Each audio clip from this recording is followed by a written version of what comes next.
Today was opening statements for the sex trafficking trial of Ghislaine Maxwell. She's a 59-year-old British socialite who is being charged with finding young teenage women, actually teenage girls, for Jeffrey Epstein to sexually abuse.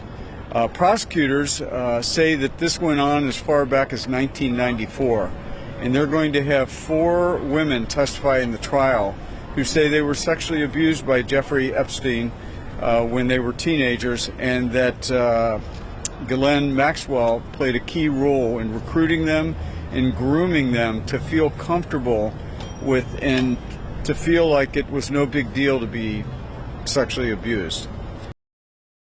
Assistant U.S. Attorney Lara Pomerantz told the jury that Ghislaine Maxwell would recruit teenage girls that would be sexually abused then by Jeffrey Epstein.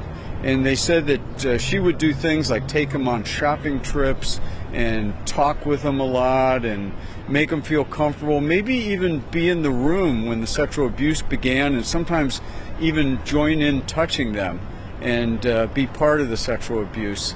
And so Ghislaine Maxwell is charged with sex trafficking and other charges where she could go to prison for a long time if she's convicted.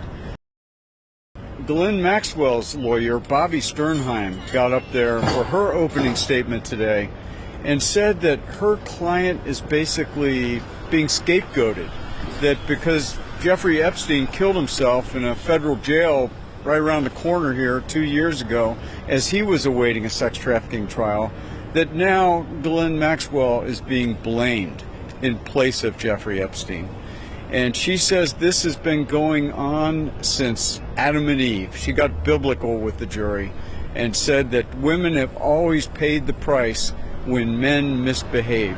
And that's exactly what's happening here.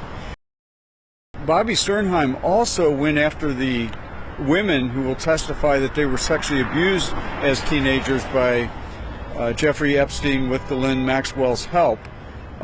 She said that they got paid millions of dollars by the victim compensation fund that was set up after Jeffrey Epstein killed himself, and that because of the money and the foggy memories of things that happened 25 years ago, as well as pressure from lawyers who wanted them to try to get money, she's saying they've changed their story, some of them, and that they've forgotten important things, and that Ghislaine Maxwell wasn't really the attacker here and did never really abuse them. Ghislaine Maxwell has her sister in the front row today, and she kept looking back at her, and they seem to be communicating with their eyebrows. At one point, her sister pulled her mask down and actually tried to mouth some things in Ghislaine's direction. A lot of defendants imply they're going to take the stand, intend to take the stand, and then when the decision day comes, in the end, they often don't take the stand. Because once you take the stand, prosecutors can ask you about everything, and all kinds of things will come into evidence that you might not want out there.